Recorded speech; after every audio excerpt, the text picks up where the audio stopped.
this the Foreign Policy Association's Centennial year. We're very fortunate to have with us this evening a distinguished leader of higher education. President Leon Botstein will speak to the important topic of elites, higher education, and the future. You may have seen in the current issue of The New Yorker a review of a book published by the Foreign Policy Association 50 years ago. The 1968 book tried to predict the world of 2018. The book successfully predicted pocket computers, and the jacket cover asks the question, will our children in 2018 still be wrestling with racial problems, economic depressions, and other Vietnams? I am pleased that President Botstein's remarks this evening will be included in a new book that we are publishing this year that will predict the world of 2068. I should note that President Botstein chaired a blue ribbon commission that looked into the relevance of the mission of the Foreign Policy Association 25 years ago. It was underwritten by the Ford Foundation, and as I recall, the leadership of the FP at the time waited with some trepidation for the conclusion of this important report. And we are grateful to President Botstein for concluding that our mission was never more important. Ladies and gentlemen, to formally introduce President Botstein, I'm going to turn to an FPA Fellow of long standing, who happens to be the Dean of International Studies at Bard College and Director of the Bard Globalization and International Studies Program, Jim Ketterer. Jim?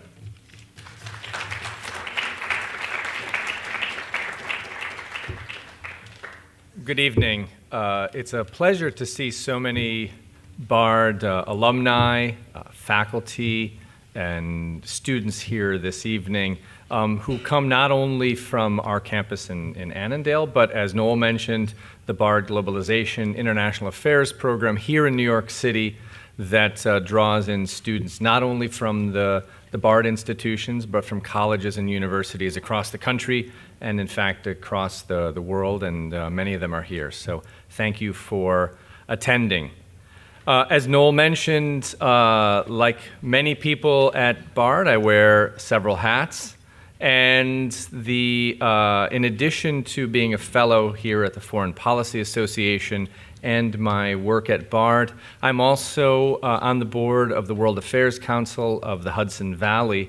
And we spend a lot of time and a lot of effort in that organization holding meetings and setting up events around the Great Decisions Program and using the many other resources of the Foreign Policy Association. And so in those various capacities, Bard, FPA, the World Affairs Council, I feel like there's a lot of overlap in the activities and in certainly the mission of these organizations. So it certainly could be said of President Botstein that he needs no introduction, and nevertheless, I'll give him one. And I think by way of introduction, you know that he's the president of Bard College, that he is the musical director and the principal conductor of the American Symphony Orchestra. And that combination certainly is something that's embodied at Bard. But I think what maybe is not so obvious and is becoming more obvious over time about Bard as an institution and about the work that President Botstein has been carrying out for quite a long time at the institution is that Bard College, while it is a campus in the Hudson Valley and is focused on the education of undergraduates and some specialized graduate programs, that Bard also is a global institution. that Bard has not only students who come to Annandale from around the world, but students who study and receive Bard degrees at various other institutions around the world, in Russia, in the Palestinian West Bank, in Kyrgyzstan, in Berlin, and a special relationship with the Central European University in Budapest.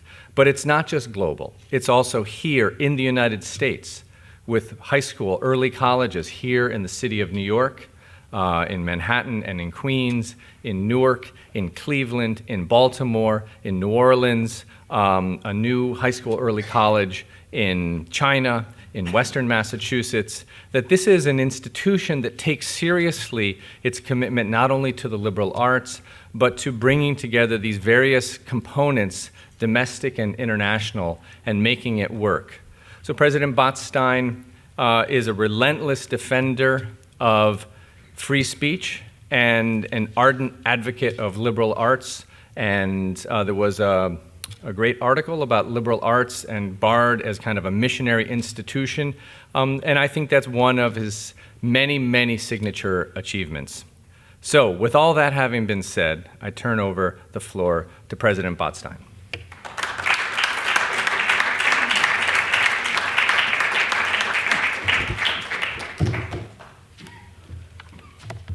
I hate to see someone standing, so especially someone who is a friend. So there are actually seats, but that would make it hard for you to sneak out early. But I don't.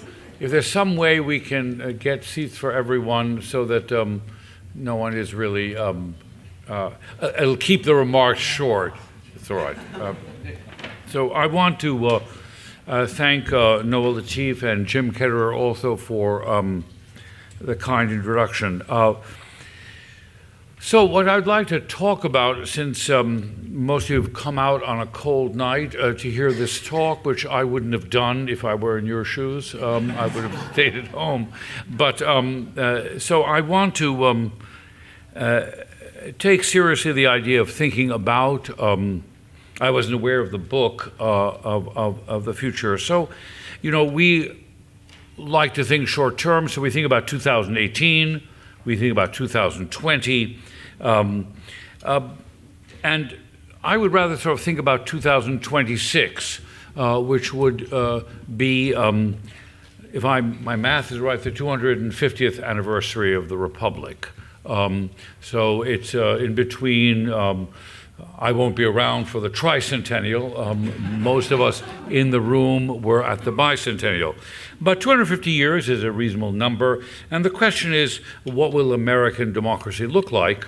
What will America look like in 2026, which is not that far off, but far enough off that it is within reach of a reasonable prediction. The more you go out, the more fanciful the predictions become. I want to say before I get going that I have three apologies to make. One is that I'm not an international relations expert, and I'm just a citizen with unvarnished opinions that I try to defend as best I can by reading and research. I'm not a political scientist, and I'm not a prophet. And I have no claims to prophecy, since I am unsure that there is a metaphysical presence which we call the divine, and I have no particular access to privileged information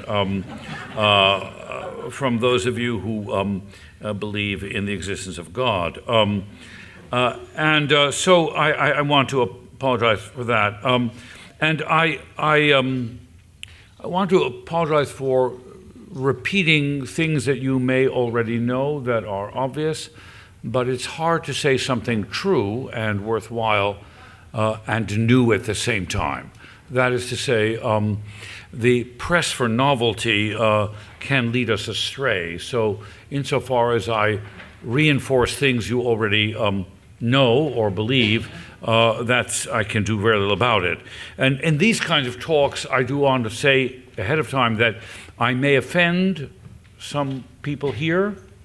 We have a very low threshold of tolerance of difference of opinions, and we rarely go to talks to hear something we don't believe. And we like the talk if it confirms our prejudice, and we're annoyed if it actually confronts those prejudices. So I may annoy you, but there are some of you I will never see again. So there is no particular harm. Our paths won't cross, and so you won't have to put up with me. And I'm not running for office, so I don't need your vote. So I apologize for the candor ahead of time. No offense is meant, just perhaps disagreement. So let me start from a very basic premise. And the basic premise is that when we think about democracy, this seems so obvious, and that includes also what kind of educational system would exist in a democracy. We're thinking at the core constituent of the way we talk about democracy is the individual. Now, this may be an obvious point, but it's not so obvious. By what I mean by an individual is not an individual as a representative of a group, not a person who presents him or herself as a protagonist for a very essentialist definition, whether it be by gender, sexual preference, religion, or race. That the idea of individuality, which is inscribed actually in the biology of the species, is uniqueness. That every individual is in fact unique. And it's actually more unique even than the old forensic fingerprint, which can be manipulated, is actually in the DNA sequence in the genome. Modern biology has defended the idea of uniqueness. And so democratic theory, which we live in our rule of law, holds the individual to be the unique and the core constituent of democratic theory. Now, there are two traditions of how democratic theory works. So let me start with the one that is familiar to us, upon which the American Constitution is largely based. And that has the following mythology. And the mythology is, it's a kind of faux anthropology. So once upon a time, there were very few people. There was just Adam and Eve, and there was kind of a wilderness. I think the theorists thought of the wilderness not being quite so cold, since nobody would have survived, but more in a temperate climate. And there was something that they posited called the state of nature. And the state of nature, there are a few people, and they procreated, and there were more and more people. And because there were so few people, and the ratio between people and the world was favorable to the people, there was no need for any regulation or government. And there were various speculations about whether or not they had language or did not have language. And they had no naming system. They were not divided into tribes and families. They were running around, feeding, and sort of learning their way through life. And that, as the 18th century, the 17th century theorists believed that original human beings were not imprinted. The most influential of these theorists is John Locke, were not imprinted by any primary knowledge. They were neither good nor bad. They had a mechanism, an instrument. It was a kind of a proto-mechanistic notion, the way we would think of a computer. They had an operating system, and that operating system was reason. And the way the operating system got content was by a pain and pleasure experiential issue. So baby knew no better, put hand on fire, it hurt, never did it again. And began to make associations, and that's the associations theory of knowledge. Very important that every political system is dependent on a theory of human epistemology, how one learns, how human beings function. And what was radical about this idea is that it detached human beings from a prior moral claim, as in the Christian reading, particularly of Genesis 3, of the fall of man. So man was not bad, Hobbes, for example, and was not good either. but a kind of neutral figure who learned as man went, humans went, and over time. But then this deteriorated, and this deteriorated into a state of war, because people then, the ratio between people and the world became unfavorable, and human reason, invention, farming, hunting, meant organization was necessary. So everybody got organized, and the taller organizers, held down the smaller organizers, and there were no rules, no boundaries, and so people began to quarrel and bloodshed, and there was the state of nature, deteriorated state of war. This mythology is very important. And then finally, people had language, and then everybody involved mythically got together and said, this can't go on, we're all going to kill each other, so let's set up some rules and figure out these rules, the rules of engagement. And that became the theory of the social compact, the social contract. And people sat down, our mythical ancestors sat down and said, our self-interest leads us to believe this is not possible, so we'll have to have rules. And the rules require sacrifice, generalized sacrifice on all of our parts. We're going to give up our natural freedoms, our natural rights, except in the American formulation for 3, and we'll take out civil rights. So everybody throws in her or his natural rights and comes out with civil rights. Now, I have to admit, when they thought of this in the 17th century, women weren't quite in the equation as equal partners. So we understand that. And crucially for the United States, neither were people of color, the descendants of slaves. And which is a problem which has not left us. But in this basic idea, it's a very interesting formulation. In the American Declaration of Independence, the authors said the famous line, there were 3 inalienable rights: life, liberty, and the pursuit of happiness. Those are something you couldn't cash in, which theoretically, the irony, of course, is the uncashability of life raised the question, how do they tolerate slavery? Obvious question. Liberty, the same question, and the pursuit of happiness, which was a moral claim. In the 18th century language, the pursuit of happiness was a reciprocal theory of well-being. In other words, happiness meant well-being, which was beyond the individual, but was the individual in a way that was not necessarily competitive with the whole.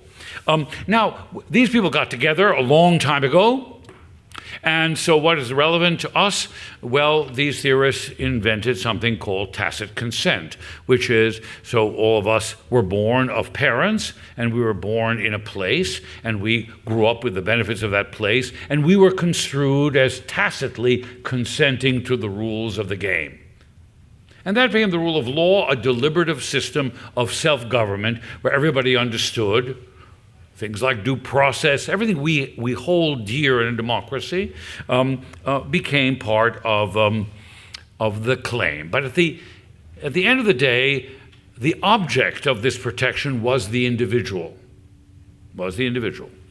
not as a member of the group, because this system, interestingly, worked very well for groups that might be different, that didn't know one another, complete strangers. It's interesting that America has succeeded as an immigrant nation where people come into this calculus with different languages, different heritages, different religions. Again, taking the issue of color, the recalcitrant problem in American life, setting it to the side. I would call that the American tradition. There is a continental tradition of the same story with a twist. And that the most famous exponent is Jean-Jacques Rousseau, and the French version of it. And this is a little different. So they're on the same page with the state of nature. They're the same page with the deterioration of state of war, except there's a different point of view. From their different point of view, the human being is born a social animal, not an individual. There's a community from the beginning. And that community, even in the Declaration of Rights of Man, the French Revolution is about a reordering of a pre-existing community. So the fact is there is an implied homogeneity and coherence of language, customs, and place. And what happened in the French Revolution is it got distorted because the main issue for the French Revolution was the issue of inequality and feudalism, the owning of people and the liberation. So equalizing among and within a community. And the fact is that individuality was held in suspicion. The real object of the political reform was the well-being of the entire community. So there's language about the general will and the will of all, that what's good for the entire community. The necessity that all these natural rights that we talk about are a myth, actually. And they take their philosophical origin from Aristotle. And it's no surprise that the Continental theory of the social contract, how we got to a democratic system of government, appealed also to Marx and to socialist theorists, because there again, the issue was not the individual, but the community was the constituent concern of politics and government. But America remained steadfast in this idea of the individual. Now, there were two very important problems in the United States. One was the question of race. And this is a problem which wasn't totally solved at all by the Emancipation, nor by the amendments to the Constitution. And the way they got out of this argument is to declare people of color not human. So it worked very logically so long as you declared people of color to be not human. That's not plausible, and the whole idea of race is actually a scientific myth, and a corrosive one. And then, of course, the question of immigration, which is the nation people being brought in. I won't even speak of the question of the willful and inadvertent extermination of the Aboriginal population. But what's great about it is that in theory, the democratic principles that we adhere to in the American system are susceptible to the integration of tremendous difference, of pluralistic difference. And that the adjustment doesn't require a fundamental rethinking of the theory. A communitarian theory of politics is actually more problematic, as we see in Europe today. So the issue in the United States, let's say about immigration or about race, is not really principled, it's completely pragmatic. It's a question of somebody thinking that immigrants take jobs away. But what's happening in the United States and what concerns me is that that's why I chose 2026, we're getting old. Once we were a young nation, we didn't have this discussion of a communitarian homogeneity, which of course doesn't exist. But we're now beginning to talk in ways that remind us more of the European. So the problem in Europe, in a place like Germany or Austria, or Hungary or France, is a fear of the loss of a French way of life. Perfectly understandable. Christian, multi-generational communities with a long history and mythology of their coherence are now seeing people on the street that don't look the way they do, don't speak the way they do, don't dress the way they do, and seem a threat to the survival and the future of their familiar community, a perfectly human understanding. But it also needs to be understood that their conception of what is the nation and their relation of the nation is not based on individuality, but their membership in a pre-existing group. And that is a kind of language, linguistic, and physical coherence which has made Europe notoriously intolerant to minorities. The last major minority of Europe was exterminated. And that's the Jewish minority, despite extensive assimilation. So if any Muslim in Europe says, why should I assimilate? What's my future? They actually, if they thought about it historically, they're on very solid grounds. Because actually, the more the foreign body assimilated, the more dangerous they were viewed. The more they passed and integrated, the more corrosive the argument of impurity of a pre-existing community became. So we're now reaching a kind of middle age as a nation, and we're beginning to think that the America that we have is a community, and which we have to preserve over perhaps the rights of the individual. Now, this is I would argue, a very bad idea, and its popularity is, in fact, in the United States, not obvious, but you can see signs of it. So in my view, we are only in the beginning of a long history in front of us of enormous migration. For economic reasons and political reasons, there will be a flow of population, partly because of climate change and development of populations, that Europe, which is experiencing a secular decline of native populations, will inevitably be the destination point of people moving from south to north. And the United States will as well, and Canada, will be increasingly the objects of migration. And the only way, in my view, to deal with this is to return to a theory and a practice of democracy which focuses on the individual.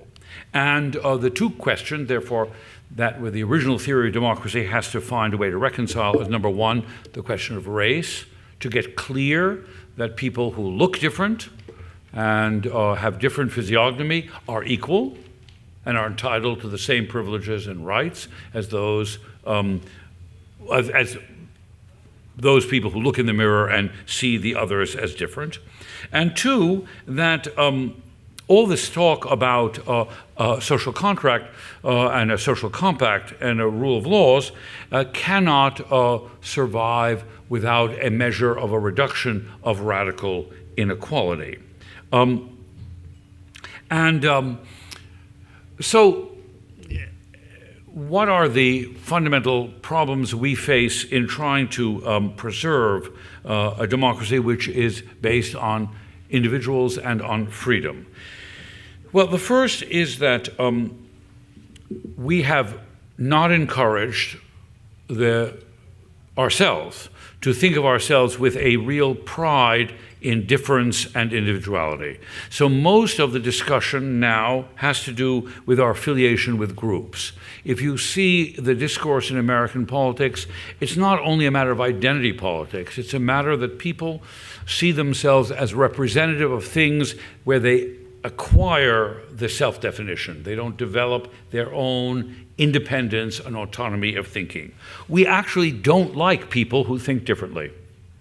We don't like people who act differently. We want, and this is a little bit of the heritage of the American Puritan heritage, people who think, go to American public schools and think that the Pilgrims, so-called, came here to create a free and diverse society are mistaken. They came here to create a society which was completely uniform and rigidly controlled on religious doctrine. And if you didn't like it, you moved from Massachusetts to Connecticut, because the theology was different. So the idea that we're this secular democracy is a myth, and we still carry our Puritan heritage, which is to put dissenters into those things you see in those recreated villages where they are publicly humiliated. Now, it's very important to remember that the religious heritage in democracy is crucial, because the other way in which democratic theory holds water with us as a culture is religious, and that the credit goes primarily to Martin Luther, and before him to Augustine. And that is the idea that there is the justification by faith alone. That it's not my membership in a community of faithful, but it is my conversation with God that allows me access to salvation and grace. And that is the individual who prays before God who actually has access to, and not through a mediator or through an institution or through an organic community. And that radical individualism inside of Protestant theology is crucial to our democratic heritage. But the fact is that we are a conformist culture, and we have an enormous ambivalence to people who confront us with different habits, different behaviors, That's number one. The second is that we are cowardly in resisting group condemnation. This is particularly now the case with social media. That is to say, if you actually have a contrary opinion, you will encounter an enormous virtual barrage of stoning.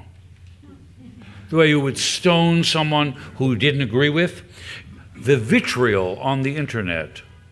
If you ever write anything that angers somebody, it's not that you'll get a polite letter saying, you know, I think you're wrong, but actually there is anger and collective anger and organized collective anger in these networks of response.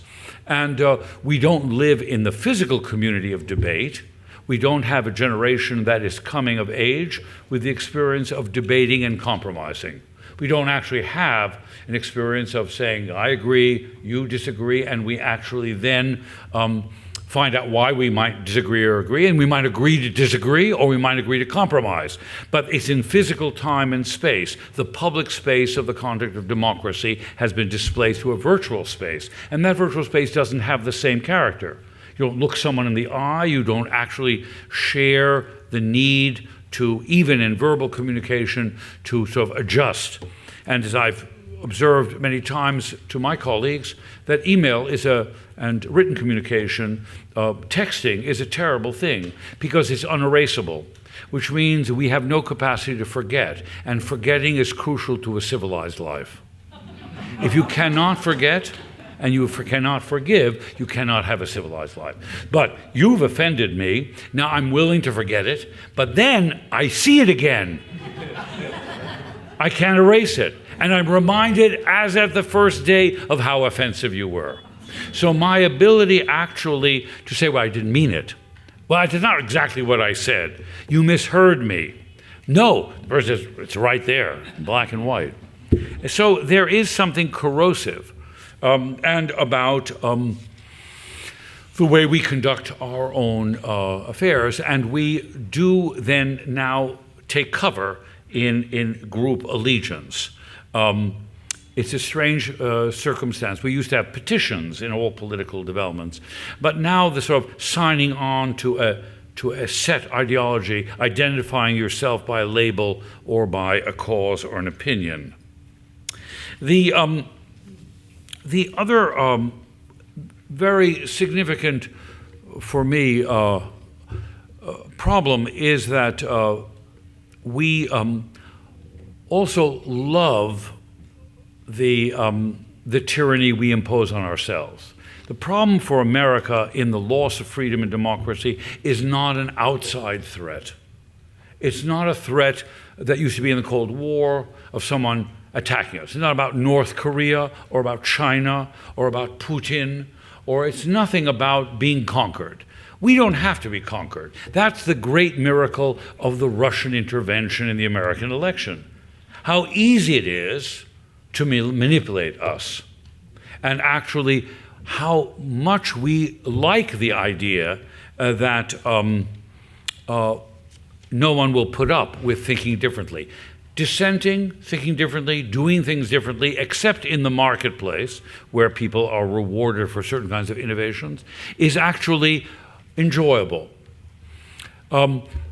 Many of you may have seen, and I do recommend it, there was, it's strange that we make money on tragedy, but there was a mini-series made on the Unabomber, which appeared on Netflix. And it's one of these biopics. Now, I've always wondered why we, as a public, reward the commercialization and aestheticization of grotesque violence. But since I didn't do it, I felt free to watch it. And so I thought, okay, I can watch this. And what was striking, really striking, and the people who made this obviously were very clever, is if you look at the Unabomber's manifesto, the thing that he wanted the American public to pay attention to, is shockingly prescient.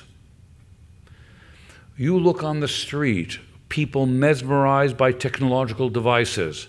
their entire life controlled, walking down the street, talking to no one, looking not around them, waiting incessantly in minutes for a constant conversation that is completely vacuous, that our parents and grandparents survived happily without. Where are you? Right? And when any filled moment, mesmerized by a device, completely dependent, totally willing to sacrifice any notion of privacy to the control, forget Big Brother. Big Brother, I'm not worried about Big Brother. I'm worried about Big Amazon, Big Apple, Big Google. They're much more dangerous than anybody we could elect. And the control and the manipulation, the fact they can find you. What is human life without secrets? Civility required not only forgetting and forgiveness, but secrecy and mystery. You can be found, every one of you, anytime during the day and night, and then be exposed. And the public is only interested in the exposure of personal deviance. If you look at the newspapers and the news media, the balance between political reporting and the reporting of economics and politics and ideas and the reporting of the personal lives of famous people is an imbalance that is not plausible. We have tolerated the politicization of personal life and of sexuality as a surrogate for real discussions of how communities should be governed. And that acceptability has created a field of entertainment. The most dangerous thing about the President of the United States today is not anything other than his ability successfully to prove the absence of interest of the American public in ideas and politics and the focus on personality. He has successfully shown, he has dominated the news media for every single day with utter genius, with no consistency, no responsibility, and we, the public, are completely happy with it and entertained. And it reminds us of our own powerlessness, for which we suddenly feel, okay, we're just victims of something we had no control over. So the situation is relatively grim for the future of this idealized democracy that the Americans invented in the 18th century, even if we successfully included immigrants and people of color, which we need to do. So, coming to a close, what's to be done about it? In my view, one of the most important things to do is to really rethink what we mean by educating the future generation. And we need to educate the future generation in a way we're not doing now. And I think we need to focus on only three things to simplify what we do and how we do it, already from elementary school through secondary and higher education. First of all, we cannot bring up a nation of scientific illiterates. This has nothing to do with STEM and engineering. It has to do with the ability, the one last bastion where there is a distinction between truth and fiction, between a reasonable opinion and an unreasonable opinion, is in the area of science. You know, everybody thinks subjectivity is the source of truth until they wheel you into the emergency room. Then suddenly, when they wheel in the emergency room, there's an objective preponderance of evidence on how you should be treated. Nobody asks whether the operation you're taking is a Christian white operation or an Islamic colored operation. There is the belief that we share a common destiny, and in terms of our physical and medical character. So scientific literacy is a crucial ability for a generation to figure out when they're being told the truth and not. And on the internet, this is a very significant thing because that which is untrue is more easily camouflaged with the dress of truthfulness. Footnotes, false evidence, and an only way to pierce that is to have more knowledge than the average person, and to have sufficient knowledge which goes beyond what is on Wikipedia. The second is real historical literacy. People say that the issue is civics, how a bill becomes a law, which too few Americans understand. But that has to be taught within a historical context to understand how one can think about the development of cultures, civilizations, and practices.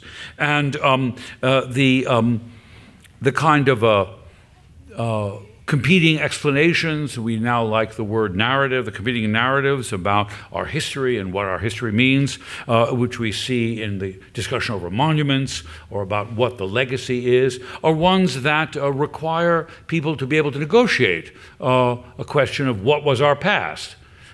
For people to say that the Civil War, for example, was simply the sign of a failure to compromise are people who think they've read history but have not found a way to remember what that history really was about. And there can be competing explanations. Some are compatible, some are incompatible.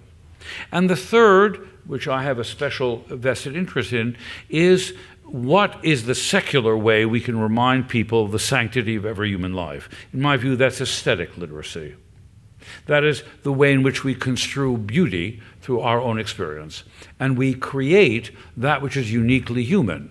And what we do as humans, which we animals do not do, it's not a matter of cognitive or moral rights or ethical rights, is the kind of thing that exists in what we would call poetry and in the visual arts and in music. And those are the inventions that have no utility and are completely the product of the life of the imagination. And every individual is capable of participating in that, and that both as participant and as creator, and that sense of aesthetics, which also applies to sports and the conduct of sports and the beauty in sports and in many aspects of life, but the aesthetic dimension. We need to actually arm our young people against thinking that ignorance is tolerable. To the question of elites, the anger against elites, which includes anger against the universities, which was evident in the first versions of the tax bill and barely got written out of, is some sense that we in the university, privileged people, have neglected, which we have, large portions of the population, that knowing something isn't necessary and doesn't make us superior, kind of radical know-nothing egalitarianism, which does survive in the nation. That needs to be translated into a defense against a fear of being left out. And we need to find a way for people to be embarrassed and about ignorance and willing to correct it. And there, with modern technology, there are many opportunities for adult education, for re-education, something which the liberals never paid attention to. The condition that we have now and the anger of the so-called neglected white populations are the work of the liberal Democrats, not of the conservatives. They're the work of the Clintonites and the people who stood in the middle and embraced globalization of the economy without any regard to the consequences to people who are left behind. And we need to find a way to make education, the way it is for many immigrants, the instrument of self-betterment, and make it real and not false. We need to find a way to control the power of technology. We need to gain control over the machines, not the machines over us. We need to try to educate virtues of living together in public spaces in ways that technology makes harder. And we need to walk away from a fascination with the prurient and the personal.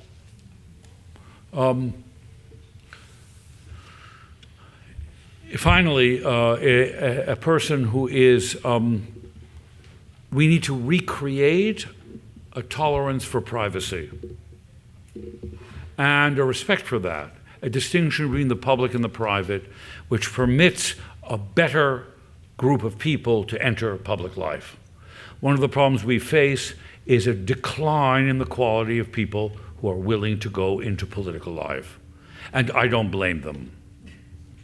Nobody I would want to have to run my town, my city, my country is not a person who is not morally compromised. I have a horror of a perfect person. The idea that humans would be ruled by people who are better because they've never looked askance, they've never been tempted, they never strayed. Someone without a skeleton in her or his closet is not to be trusted. And so, if in fact one is going to be pilloried for errors of one's youth or even in adulthood, the recognition that we've made mistakes makes us better rulers. I want to be judged when I go to trial by a person who is interested in forgiveness and rehabilitation. The one we've learned, the institution I run has the largest prison education program in the country. And we have lived and seen the ability of education and of limited punishment to change people's way of life. And so tolerance and forgiveness and a belief in redemption and rehabilitation is terribly important. So, but in order to do that, we have to not be interested, not know that in our 24 news cycle we'll make more money the more allegations we can provide about impropriety of people who are famous. We need also to create a real regard for excellence. Not all elites are bad. We seem to have no problem with elites in sports. No problem. We pay them well, we honor them. Now, and sometimes we exploit them beyond what human frailty would allow, as in the case of Tiger Woods and so. But in reality, we need to respect elites in other areas where, in fact, we are not made angry by seeing people who can do things we can't. What the egalitarianism we now live with has a very thinly disguised vein of anger and jealousy and envy. That's why we like to hear the people who are at the top fall, because we're angry that they broke the norm. We're comfortable with the norm of mediocrity and egalitarian mediocrity. And that's not tolerable. We should celebrate the excellence of our fellow human being. So if we're going to get to 2026 with a democracy intact, we need to think very carefully of how we educate, and we need to have a national conversation, which is not the usual conversation, which is not a conversation about privatization, not a conversation about public versus private education. I've always said that there are moments where democracy is not the best system, so if I were the dictator of New York, I would abolish all private schools. If you abolish all private schools, the public school system would improve dramatically, as the people with resources and influence would not tolerate the conditions to which we provide access to education for those who don't have the ability to exit the public system. Since I can say this freely, since we run 2 public high schools in the city of New York, which are excellent, which are in the public system. They're not charter schools, but they deliver, I would arguably, among the best high school educations in the country. So it's possible to do this, but there has to be a national will to do so. And we need to, in our education, redeem a theory and a practice of democracy which focuses on the individual, extends those rights through race and religion, and to an immigrant population that is not Norwegian, and that permits us to to actually be, as we have been for many generations, the beacon of the rest of the world. I'm not a Wilsonian in foreign policy, but I do believe that the way American democracy was constructed, by which citizenship, and I see many people in this room, is not something you're born with necessarily, but can be earned, and that citizenship renders you equal, that it's not a matter of homogeneity of race and religion and place, that the miracle of the American democracy based on the individual and not on a pre-existing myth of the community is something that needs to be generated beyond our borders, and that can only happen if we are successful as a nation, and we need actually to reverse some of the more destructive and corrosive aspects of our culture and politics that have consumed us in the last 20, 25 years. Thank you.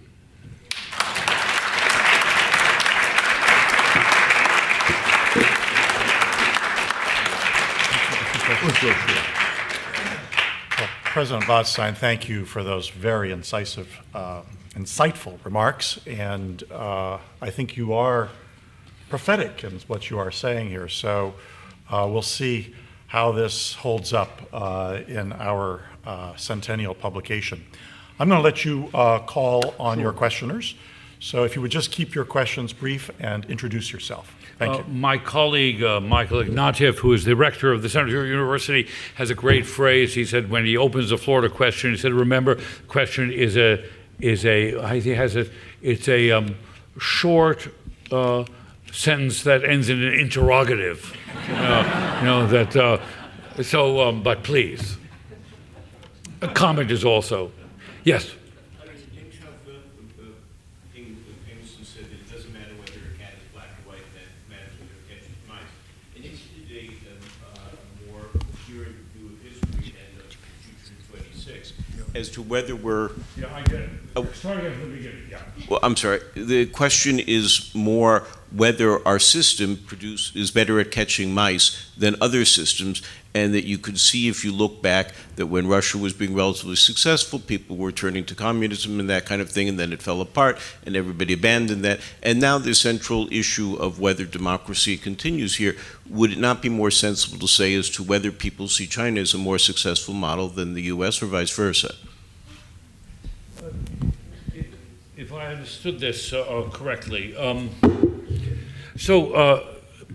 as I understand it, the system, the democratic system, has as part of its essential component the right to property, and its success has to do with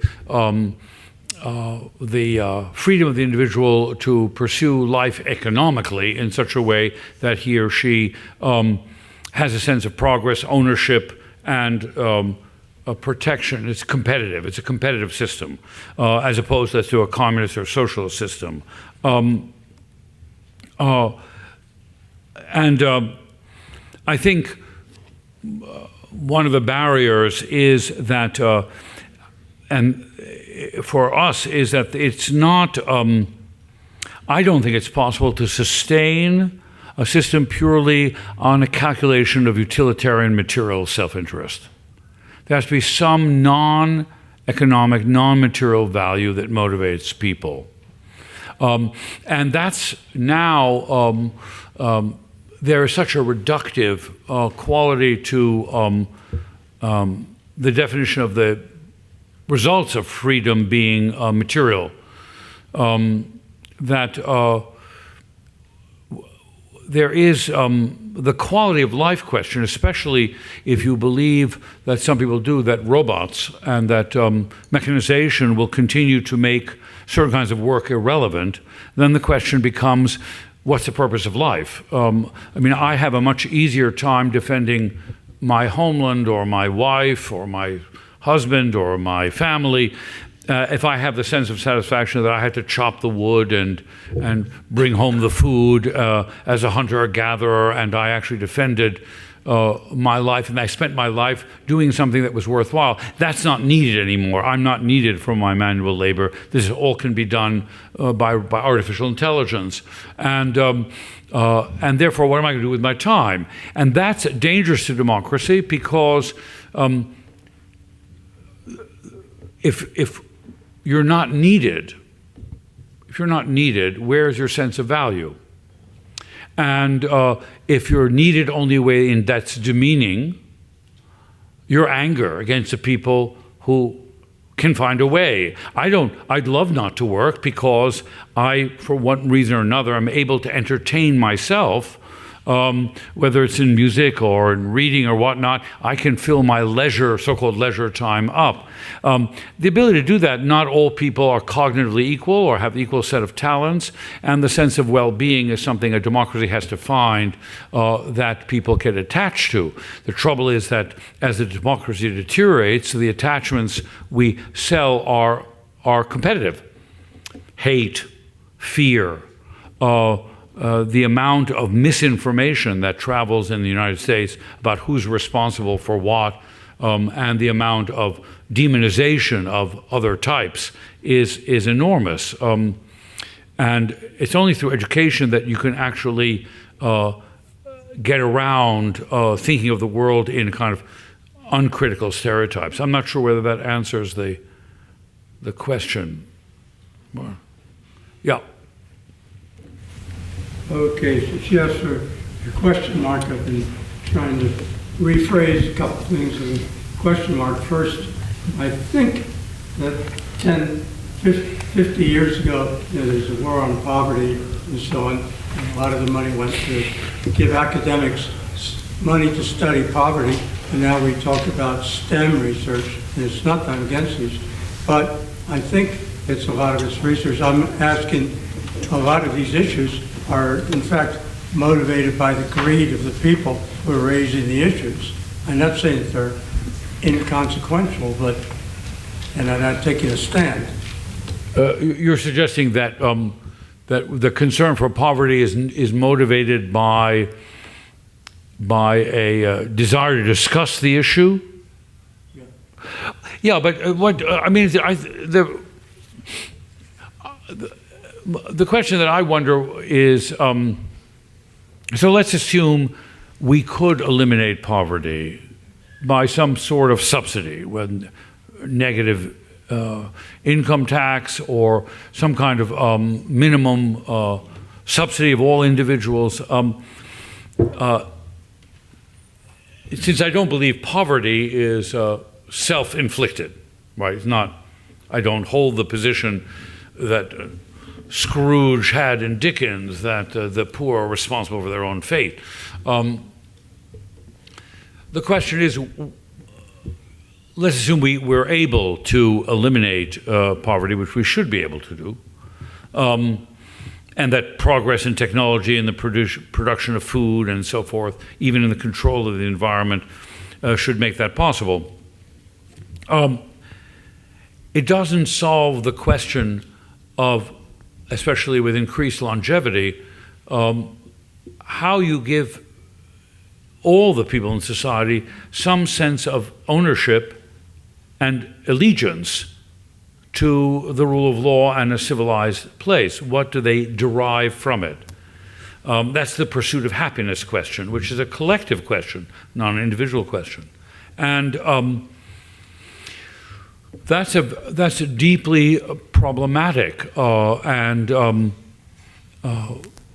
that in the absence of sufficient compelling work for a large mass of populations, the kind of fear of the tyranny of the masses, the question of tyranny is not from top down but from bottom up, because there is a kind of a fundamental dissatisfaction. Who likes to be thought of as useless, of making no contribution, of having nothing to do? So one of the insights about battling poverty, I think, is that one has to find a way to do that where people emerge from it with a sense of self-worth. Yeah. wherever the microphone can go quickest. I'll try without one. Maybe I'll begin. Go ahead. Then give the gentleman with the beard and there. Yeah. Pericles said that freedom is the sure possession of those who have the courage to defend it. My question to you, as you've talked about the French concept of democracy, I'm a Brit, so we're sort of somewhere between, and the American, is that there appears to be, through cyber security breaches and social networks, a movement to erode freedom and individual freedom.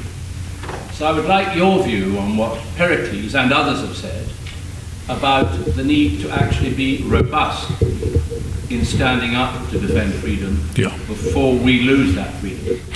So the Periclean, as you know, the great translation of the Peloponnesian War, written by Crawley in the tone of a parliamentary speech. It was very Britishized, if you will, in a very attractive way. So the one thing I would say, a footnote on the Periclean vision, is that we have to find a way to reconcile the Periclean with a non-aristocratic notion of democracy. We have to be honest that the 18th century founders of the nation, whether they looked to Rome or to Athens as their models, were aristocrats. Only people at the social contract table were people with property. So people without property had no claims, let alone slaves and so forth. So can we do this, can we make freedom real by extending it to the entire population? The thing about the current circumstance is what I fear is a transformation of the way we use language. The best example is friendship. Now, friendship is a real virtue. It's a very important virtue in a civilized society. It's not family. So family you can't get rid of. You can make believe that they don't exist, but you're going to be someone's ambulance service simply by family relations, which you can't avoid. But friendship is voluntary. Friendship you acquire and you keep and you nurture. It's a civilized and very important category. Now, what Facebook has done is trivialize friendship. That's not friendship.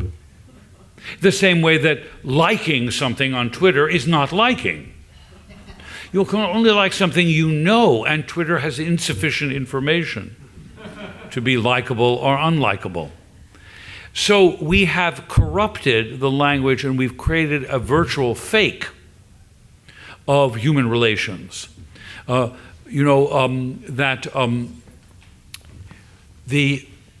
ease with which we delude ourselves. So I would say that to defend freedom requires more of a sense of the benefits and the difficulties of freedom. So, the most Americans have no idea what the Bill of Rights are. They don't know what their freedoms are, couldn't tell you, and they don't mind it. And their life as consumers and sort of having this vacuous conversation with others in the name of friendship and is sufficient. They're perfectly happy. And in fact, if you remind them of what they might be capable of doing, they're angry because you're essentially criticizing them. And then if you're criticizing them, they have an anger of your presumed superiority. It's the same thing. One of the great things about sports and the physical activity that many Americans now enjoy is it can't be done vicariously or virtually. In other words, there was once a woman who won the Boston Marathon by taking the subway, and that was discovered later on. I admired her ingenuity, and so I'm in favor of a kind of minor league corruption, which shows great ability to get around the rules. But in point of fact, the exercise, the being fit, I've changed my mind of this. I used to think when you drove down even in Manhattan, there were those exercise people, and these were people, really it's unpleasant, banging away at these machines, sweating profusely, exhausting their physical capacity, going nowhere. It wasn't they were running, to tell the Athenians that the Persians had been defeated. There was no purpose to run 27 or 26 every month. I mean, it's completely irrational. And I thought, if they only exercised their minds with the same intensity, we'd have a civilized society, because everybody can learn. And instead of having these machines which are physical, sit the people down and do a mental, and that would be a truly civilized society. I've given up on that. But so now I realize that the people on the machines, actually it's not bad, because it's one of the few things they can't do vicariously. They can't just Twitter their physical fitness. They have to actually sweat, and they have a sense of satisfaction of it. And so it's not too bad. And that's that. So we have to cultivate, for the defense of freedom, somehow a sense that they're the beneficiaries. The people who are angry, who love autocracy, the strong man, are the people who feel they're not benefiting. And then, of course, and when you say, well, you're not benefiting by the autocratic either, but at least they're not promising something and pulling the wool over my eyes. They're honest. Slavery, actually, voluntary slavery, not involuntary slavery, is unfortunately a human condition that people actually like. People are very comfortable saying, I have no responsibility. The taking on of responsibility for one's behavior is the hardest thing to teach. And the idea that I'm a victim. I learned a very important lesson growing up as descendants of victims. And the lesson I learned is you're not morally superior because you are from a family of victims. You have to ask the question, what would you do were you not the victim, but in the family of the victimizers? In other words, what is your opportunity to act properly in the world? But if I can say, I'm unfree, everything's closed off to me, then I'm relieved of my obligation. And part of the problem in the United States, in my view, is the watered-down nature of religious belief. That the evangelical churches, the fundamentalist churches, have trivialized the struggle for meaning that is inherent in serious Protestant theology, which is the certainty of one's own salvation, the notion that it's not good works, but the sensibility you have about your actions in the world that lead you to to grace or to salvation. That's a tough road, and it's been made sort of just like Twitter and Facebook. It's been, the same language has been stripped of the challenge. And but the people who love autocracy actually think that it gets them off the hook. So the defense of freedom is very, very hard. And I don't think we really embrace dissenters. So much as we'd like to think otherwise, we too often resent the people who do exercise their freedom. Yeah. Yeah. The poor guy let's take him and then we'll go right to you. Yeah, go ahead. So I wanted to ask you about this conflict with elitism. So I am from a working class family, but I found myself at the end of high school going to bar. And now post-bar, post other degrees and being a so-called expert, I don't find conflict when I go to my working class town as much as the initial conflict I found when I was saying I'm going to go to the bar. As a high school student, the people around me were like, why are you doing that? Why don't you go to the local state college? My dad's a plumber. Why don't you become a plumber? These kinds of things. And I've always felt that the biggest barrier in my life with regard to elitism was the idea of being anything better than what you were at when you were very young, what you grew up in. How do we fix that problem? How do we fix whole communities where they don't allow people to really feel that they can leave and do more? So, I think a very good question, and I think the two best answers in tradition, intellectual tradition, one is both have their roots both in religion and philosophy. Number one, this is a hard one, especially if you run a university or college, that just because you're more educated doesn't make you better. The truth is most people with a PhD in education secretly think they are better because they have an education. And this is patently false. And we should be aware of that. If there's one important lesson from the 20th century, particularly European history, is that the worst barbarism in our recorded history was not done by ignorant people, but by well-educated people. So the hierarchy both in Stalinist Russia and the hierarchy in Nazi Germany were educated people, not uneducated people. And that Lenin and Stalin were educated, they were not illiterate barbarians. And the apparatus of in the Nazi circumstance was populated by largely very well educated people. So getting an education and knowing technical language doesn't make you ethically or morally better. That's number one. And it's very hard. You see it in a university. If you go on the campus of any great American university, you'll discover faculty members talking down to clerical people, and sort of a hierarchy of superiority that's based on status and education. The second thing is to realize that doing whatever you do well is something to respect. I actually respect someone who is a good plumber, which is not easy to do, and that not to look down on any kind of enterprise as being subordinate.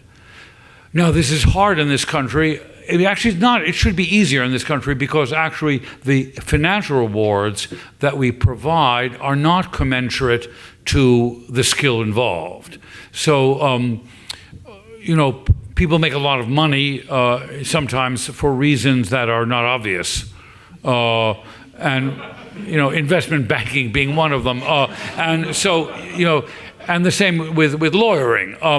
Whereas, somebody who is actually very good at a certain kind of skill, we don't reward teachers or in the same, the financial rewards are hard to distribute. But I think the way around your question is to really come to terms with a genuine egalitarianism about the quality of work that people do and the service they provide.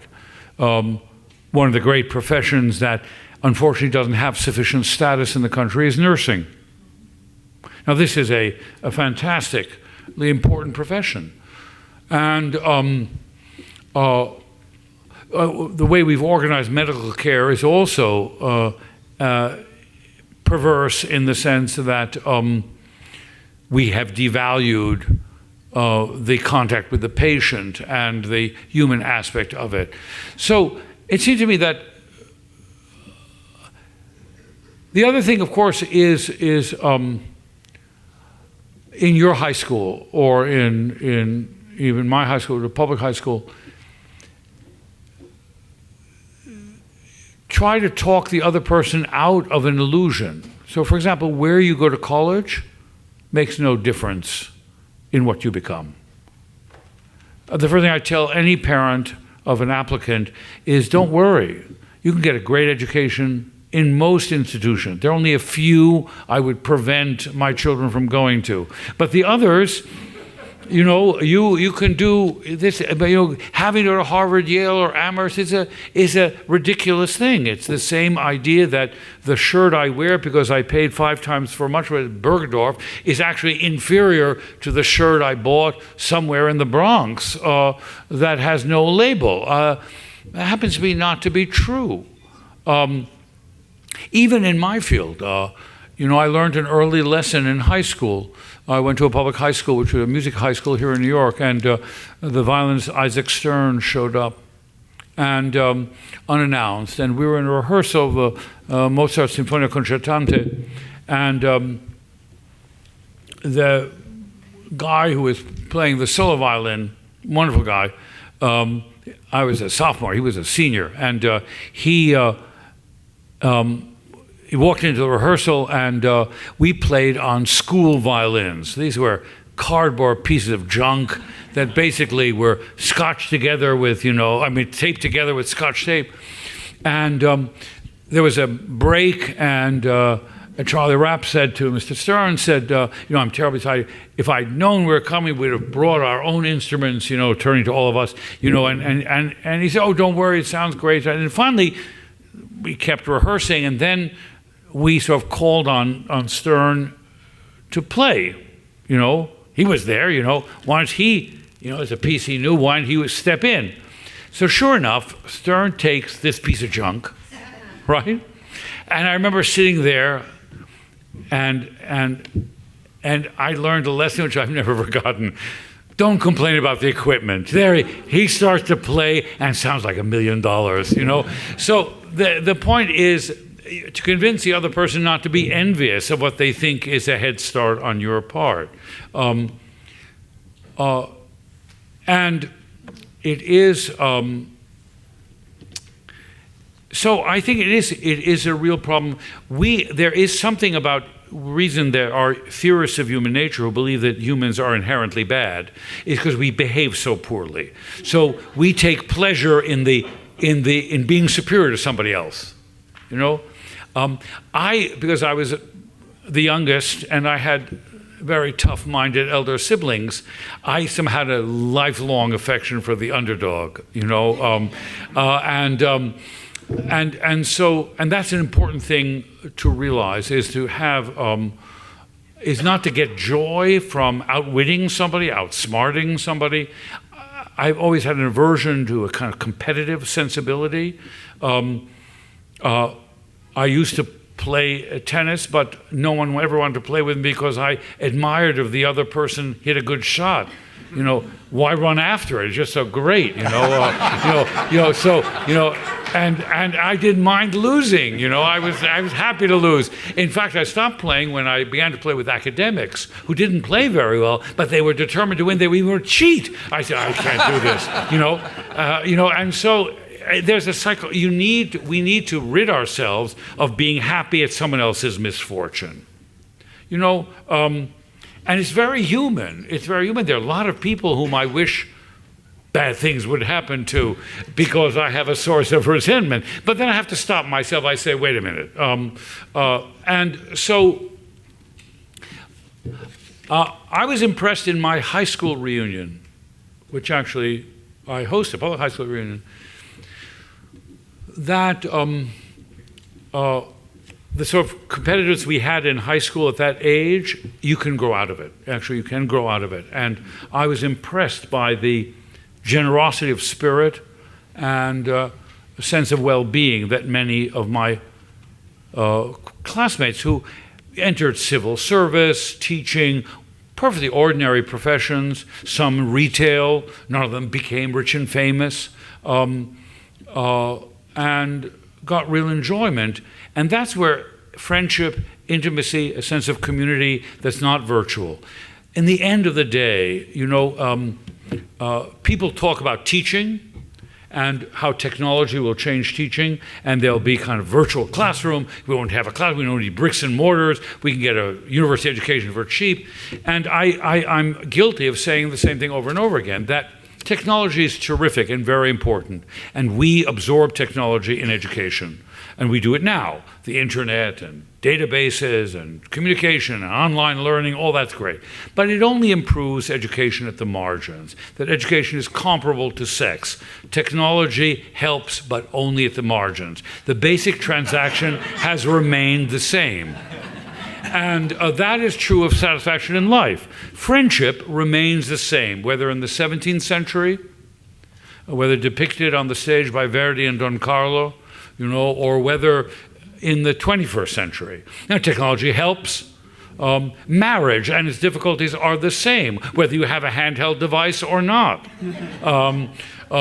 It's a little harder to hide adultery, you know, so in the great opera of Saint-Saëns, you know, Catherine de' Medici burns the letters that she got showing Anne Boleyn's treachery against Henry in order for solidarity with Anne Boleyn. This is not historical, it's all made up. But it's a great ending scene because she's able to put the letters into a fire.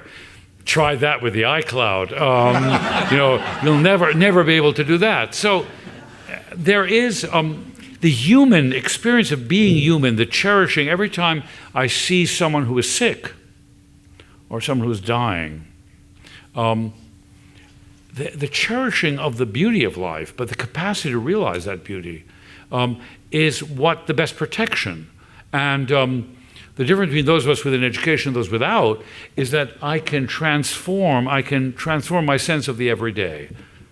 I can see things, because I've been taught to see them, that if we could teach other people to see them, the prisoners are the best advertisement. They've learned to appreciate literature and music and mathematics and the life of the mind. They understand the freedom is in their head. But it's a hell of a way to discover what life is about, to be incarcerated. And my fear is that those of us with freedom to do as we wish have devalued the nature of freedom.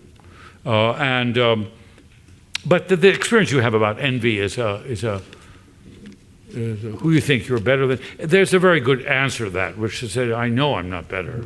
It's just what I can do. President Botstein, Thank you very much. You have given us a lot to think about. Thank you for gracing the FBA Forum.